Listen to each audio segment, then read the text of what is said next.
welcome back to Epiphany, the podcast. If you're new here, hi, I'm your host, Alyssa Rain, and this is episode one, the first official episode of Epiphany, the podcast. First of all, I want to thank all of y'all for all of the love and support you guys showed me on the pilot episode. I feel like I got a lot of just like unexpected love and support. Obviously, like I had very high hopes for how the podcast was going to go, but I don't know. I think I was just like a little bit, I was like overwhelmed with love and support and all the feedback you guys gave me. So I just want to give my little kudos and say thank you.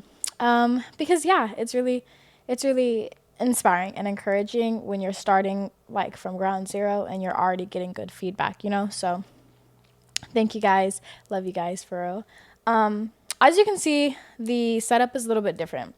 And that's because y'all it's nighttime right now. Oh, let me put my phone on Do Not Disturb.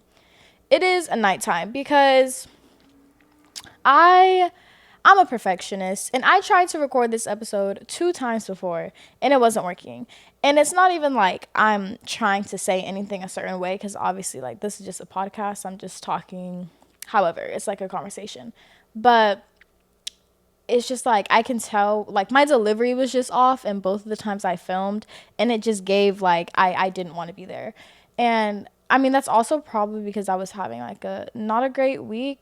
I don't know, the New Year stress is like it's not even stress, but I think we forget that even though on December 31st, like at 12 a.m. it says 12 a.m. 2024, like nothing really changes for real. Like of course we have new goals and like we have new things we want to execute, but all the pain and hardship that I was dealing with the day before does not go away just because it's New Year. Um, and I kind of went into the New Year thinking it was gonna be the case, but it wasn't. I had to make sure the cup did not show the logo because we do not drink Starbucks over here. But I've been had that cup, so. Anyways, what's it called? Yeah, so I was just kind of struggling. I don't know. It was just mentally, I've been putting a lot of pressure on myself because I do have so much I want to execute this year. But then I also had to be like, girl, it's literally the seventh day. Like, relax. I've been consistent with like hitting my everyday goals, so at least there's that. But I don't know. I think it's just feeling like I being consistent, and like sticking, being disciplined even when I'm not motivated. I've been trying to keep a hold of that, and I was kind of struggling last week. But now it's Monday, and this podcast goes out Wednesday, so I was like, this episode has to be A1. And I really feel like it is because I'm actually looking forward to today's topic. So again, welcome to episode one. I want to title this one, I'm Not Perfect, but Close. And I'm going to give you guys a little story, like a little background as to what that means. So when I was, how old was I? I don't know, 7, 6. I feel like I keep saying this age range. I was like getting out of, I was definitely getting out of elementary school or like, no, yeah, because middle school was so bad. Y'all do your homework on middle school for lists. It was actually the worst. We'll talk about it someday, not today. But yeah, it was like 6th grade, I think. And my mom, she used to be obsessed with like this home goods thing that you could get like stickers for your wall, like inspirational quotes. And she found one for me that said, I'm not perfect, but close. And she decided to put it on my wall. So obviously as a 9-year-old, 8-year-old, 7-year-old, whatever I was not really thinking about like what this meant. Like I was just like, oh, I'm not perfect because I was always taught to stay humble, but I'm close. Like I'm getting there. I don't know. I'm her, basically, is what was in my mind. But it's funny because now when I hear that quote and when I think about that quote, it actually resonates with me, and it actually like it's like a sort of affirmation. So I wanted to use that quote as a basis for what I planned on talking about today, which is basically just how self-discovery, as you guys know, this podcast is about self-discovery and all that. And I just wanted to talk about how self-discovery starts, like our journey of self-discovery, even though we're not really thinking it and like acknowledging that we're going through this like self development, I guess you could say, when we're literally kids, obviously, like growing into the people that we are now. I think these years of like us being kids or back then when we were kids, like are so significant to who we are today. And I think a lot of times we kind of like, that's why people are always saying like you have to heal your inner child, because anything that you were lacking when you were a kid, or anything that like, you feel like you didn't deserve as a kid, any hurt that you might have endured or something, all of that like significantly impacts who you are today. And I feel like it's so like surface level when people say like you have to heal your inner child. Like, okay, what does that mean? How does that really show itself? And obviously for everyone it's going to show itself differently. Like for me, when I first started healing my inner child, I had to start thinking about like how I was going about friendships and relationships, because when I was younger, and not even to be like that girl, but I don't know, I was just always kind of like, I think a lot of people liked me because I was very likable. No, I was really likable because I was like an outgoing person, but at the same time I always kind of felt like the outsider, like a wallflower outsider. I don't know, like I never really had a group, like a group of people.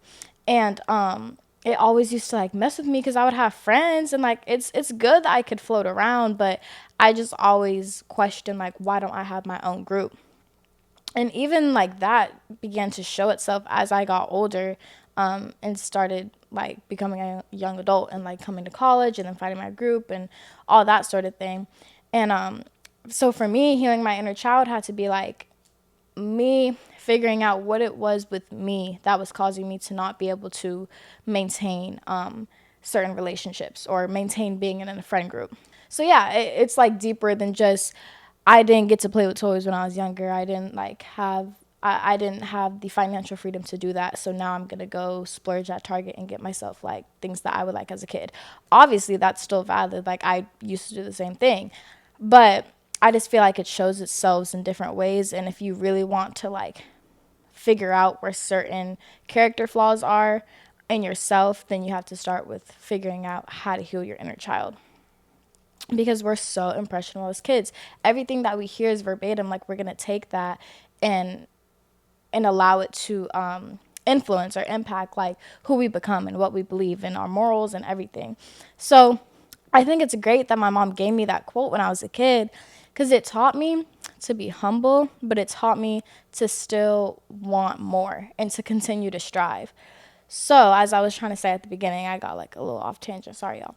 But I feel like that is the quote that I try to remind myself when I'm thinking about my goals and when I'm thinking about where I am in life and where I want to be. So let's say you finally figured out, okay, this is who I want to be in my future. This is what I want to achieve. These are the goals that I have for myself for 2024. You can't you can't keep thinking like I haven't made it there yet. So like when is my time going to come? And you can't keep anticipating like the finish line. You have to have the ideal that I'm not perfect. I haven't made it to where I want to be yet, but I'm close because I'm working towards it. I'm continuing to put in the work to get to the finish line. And in the pilot episode, I was sharing with you all a little bit about how I used to struggle with being self-disciplined. And not to be like redundant, but I feel like that's such an important aspect of achieving goals that you want to achieve, because I feel like a lot of us see people getting satisfied with whatever it is that they want so quickly because of social media that we're always like, why is it taking me so much longer to get here? And social media, literally, like if you're trying to better yourself and you're trying to elevate yourself, then you really have to limit the amount of social media that you're consuming. Because, and again, I'm sure not everyone is like this. Some people know how to like what's it called, what's the word I'm looking for, hello English, like people know how to consume what they see on social media like moderately. Like they don't have to see someone and then like allow it to impact how they feel or what they think about themselves or whatever. And that's great, but I feel like subconsciously it has to impact all of us in the same way, because we're continuously seeing how other people are living their lives. And like of course some part of you is like questioning how they got there, or maybe you might even be wondering like, why isn't my level of success where theirs is? And when you want to elevate, like, you have to be able to clap for others, but continue to put in the work yourself. You know what I mean? Because like, you can't just go on Instagram, see someone living their life and be like, wow, like I really admire all the things that they have going on for themselves. And then you keep scrolling and doing that for the next 5 posts that you see. Like, that don't even make sense. So you're just going to continue to like feel sorry for yourself and question why you haven't achieved whatever goal it is that you want to achieve, but all you're doing is scrolling and admiring and watching how everyone else is living their life. So do you want it or do you not? Like, because clearly if you're not putting in the work and the time and you're like caught up more on social media, then your goals may not be as important to you as you think they are. And like, when I say this, please know I am speaking directly to myself, because this is genuinely something that I struggled with so bad when I was trying to figure out like what I wanted to do, specifically over the summer when I was going to this back and forth of like what I wanted to achieve. And like, I guess you could say like what journey I wanted to take, because I was seeing over the summer specifically, for some reason, just everyone had a business. Everyone had a clothing business. And I was like, okay, I kind of see how they're doing it. I don't really want to do the research, but I see how they're doing it, so I'm going to try. So then I start planning, and then I stopped because I didn't have the discipline that was there for me to continue to like do more research and learn. And then I'm seeing some of these people like do, what is it called, like drop shipping or whatever, and then they get like 10K in a day, and I'm just like, why isn't this me? But it's not like that for everybody, obviously. Like, some people are blessed enough and lucky enough to have that, and they just got lucky, and they were just able to go to sleep after their 9 to 5 one day and then wake up the next day and find out they hit the lottery. And like, yeah, it sucks that might not be you, but I feel like if we continue to dwell on it and feel sorry for ourselves that we're not getting it as easy as the next person may be, then we're just wasting our own time.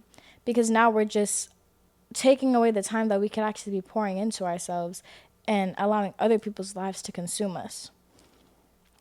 Why? We literally came in this world alone. So why are you so worried about what the next person is doing? Like, you know? So yeah, that's why I feel like it's important to consume social media in moderation when you are going through this self-discovery journey, because it's so hard to not compare yourself to how other people are living their lives. So the next thing that I wanted to talk about, if you don't follow The Epiphany on Instagram, make sure you go do that, because I post content outside of just like posting the podcast episodes. Like, I post actual visual content for you guys to see every day. And that's Monday through like 7 days the week. So you always have something to look at, to find on the page. But the other day I posted something that said, basically, so it was like this visual that was showing like these hands, and it was just saying, I'm making it up as I go. And in the description, I was kind of talking about how I just feel like it's unreasonable, and everyone has their own opinion, but I just feel like it's so unreasonable to expect an 18-year-old to know exactly what they want to do in their life. And it's just crazy to me that we're pushed into like being an adult. And don't get me wrong, I understand, like, yeah, you're 18, you're legal now, so you got to be an adult. You're going to be charged as an adult if you do something. So I get that. But it just doesn't, like, what is the word? The contradictions are not adding up. Because first of all, they tell us that our brain doesn't fully develop until we're 25. But then you're telling me that I can vote for a president once I'm 18 years old. But you're telling me that, like, I don't know, like, that just doesn't make sense. Then you're telling me I can't drink alcohol until I'm 21. So I can vote for the president of the country before I can drink alcohol? That does not make sense. Like, but then it's crazy because they expect you, and when I say they, I'm just meaning like society, like the world, whatever, expects you to know exactly who you want to be when you're 18 years old. You're not even an adult technically, like 18, you know? And I don't know, I just find that to be so unreasonable because you don't even really start living your life until you're 18. You don't really have, I know if you in a black household, you do not have the freedom to even really like live your life until you're honestly 21, until you move out. But I know it's not when you're 18. And I feel like we're always told when we're younger, we're always told, like, oh, cherish the time you have when you're young because it goes by fast, and don't act grown, and don't start acting fast, and blah blah blah. But then 18 comes around and they're like, so you don't know what you want to do for the rest of your life? No. What? Like, I don't even know what I want to do tomorrow. Like, what? And I feel like that's why a lot of people end up being lost, and I'm doing air quotes right now for those who can't see. But that's why people end up feeling lost once they're like in their 20s, because we grow up thinking we want to be something because we're so impressionable, because we're seeing things around us, and we think, oh, that's who I want to be.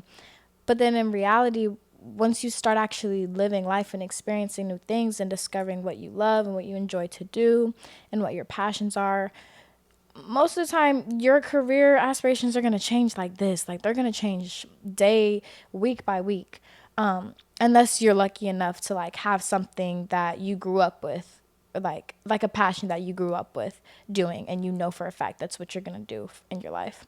But even then it's kind of hard, because I feel like for example, I love making videos, I love shooting content, I love editing and all this. But I feel like if it became a career, if I had to do it, I feel like I would have less of a love for it, because after a while it becomes so repetitive that it feels more like a chore than it feels like something I love to do and I enjoy doing.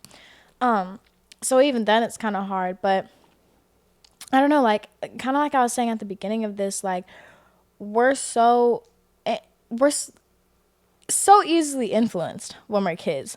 If I am a 7-year-old and everyone in my family is a firefighter, what do I look like telling them I want to be a surgeon when I'm older? Like, everyone's a firefighter, you know? So wouldn't it be common sense for me as a kid? Wouldn't you assume that I would also want to be a firefighter? Because I feel like that's usually how it goes.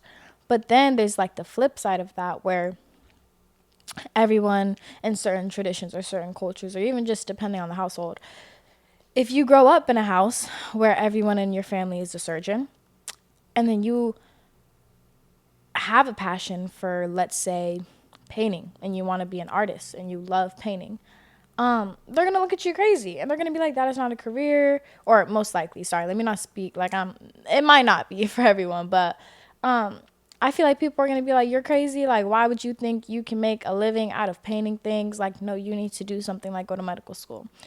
And then this is where our like confusion comes from, because now I'm a 10-year-old. I've just been told that whatever it is that I love to do, that makes me excited to do on a daily basis, is not going to get me anywhere in life. So now, by the time I'm 15 in high school, ninth grade, I have to start figuring out, okay, well, what medical school do I want to go to? I don't even like medicine. Why do I even care? You know? So it's like, it just takes away from the person. It just takes away from the individuality that we all hold, and it sucks. I feel like what sucks more though is that it's real. It would be such a luxury to have that choice, but for most people in the given society we're in today, like it's not really a choice, because a lot of people, a lot of us, I would say, are stuck between the do I want to live or do I want to survive. My dad always used to tell me this, like forever, ever since I've been talking about who I want to be, career wise. And most recently, maybe like a few months ago, we were having this conversation when I was telling him about like my career journey, or my career change, like the path I've decided to go in my career instead of doing something else. And he was just saying that like a lot of people want to make a career out of what they're passionate doing. But most people have to think about the fact that they have to pay the bills, and they have to raise the kids, and they have to be able to put food in their stomachs and pay for all the things that we have to pay for in the society we live in. And he was like, so you can't always chase happiness. Sometimes you just have to chase being content. And I feel like people that are working to survive, they're content. Because I don't think anybody necessarily enjoys waking up 5 days a week, repeating the same schedule, 9 to 5, 5 days a week, and doing the same thing basically 5 days a week. But they enjoy the paycheck that they get because it allows them to pay for their home. And I feel like those are the people that are content with living in the means that they're living in because they're getting by day. And some people are okay with doing that. But then I feel like there's the other side of people that are in this world that want to live and they want to strive. And some of those people may be more willing to sacrifice certain things because they want to be able to live freely and to just move freely, especially in their career space. And it's, I don't know, like, it sounds good, but it's stressful when you really think about it. Depending on, I guess, how your perspective on life is and your perspective on time is. But it's stressful because it's like, I love what I do and I want to be able to make a career and a living out of whatever it is I'm passionate about. For me, I love editing. I love making videos. So of course I want to be able to do this for the rest of my life and just get paid who knows, 70 hours, $70 an hour just talking to a camera. And I would love to do that because I would be able to do what I love on a daily basis. I have flexibility in my schedule. I can do what I want and I'm doing what I love and I'm able to live freely. But realistically, that's not how it is. So do you want to survive or do you want to live? And I feel like that's the hardest part when you're deciding what you want to do in your career. Because it's like, what are you willing to sacrifice? What are you willing to not have in order to get to where you want to go? Or I guess in order to achieve whatever it is that your goals are, you know? So yeah. Where did this one start from? Yeah, I talk, guys, I know I talk, but you know what? This is why I started the podcast, but I don't remember where that stemmed from. Hold on. It's going to come back to me. Oh yes. I was talking about how we're expected to know who we want to be at a young age. So yeah, I don't know. I feel like it's hard when you start to realize all of the factors that play into your self-discovery journey, because it's like, wow, this didn't just start when I was 17. This didn't just start when I got out of my 4 years of undergraduate. Like, I've been having to figure out who I was since I was able to talk.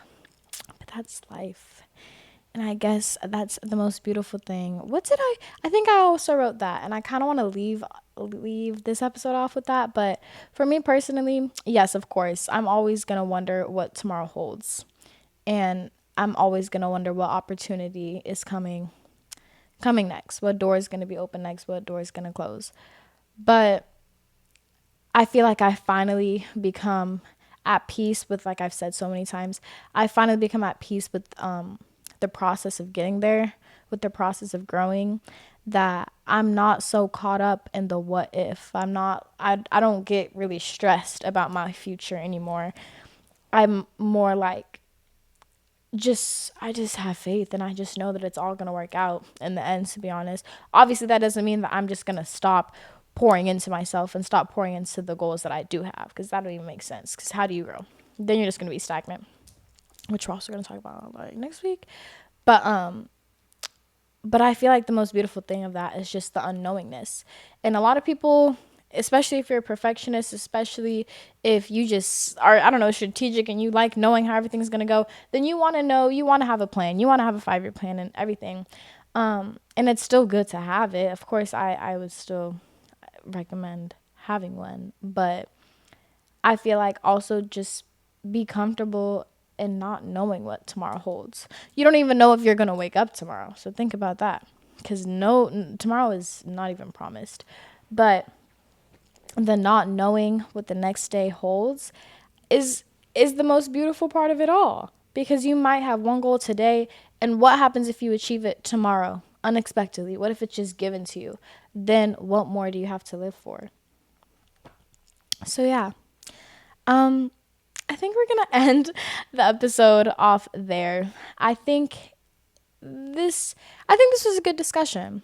I definitely hit all the things that I wanted to talk about. So I'm confident. I hope you guys enjoyed. definitely let me know your guys' feedback. Let me know what you guys think. Let me know how you guys feel about just all of the things that I spoke about in this episode. Also, make sure, oh, thank you guys for all the engagement that you guys keep giving me in the comments. I really do appreciate it because I love being able to, like, I'm not just talking just to talk, like, to you guys. I mean, I am, but like I like actually being able to communicate like the ideas that I have and converse with people and understand like their point of view. Because if you disagree with me or if you think I'm wrong about something, of course, like that's a conversation we can have, like all of us can have collectively. That's why it's a community space. But thank you guys so much for watching. Definitely be sure to give me your feedback in the comments and the ratings. If you have any questions, there's the Q&A option. I think that's only on Spotify, so if you're listening on there. But yeah, definitely also let me know. I was thinking about this recently.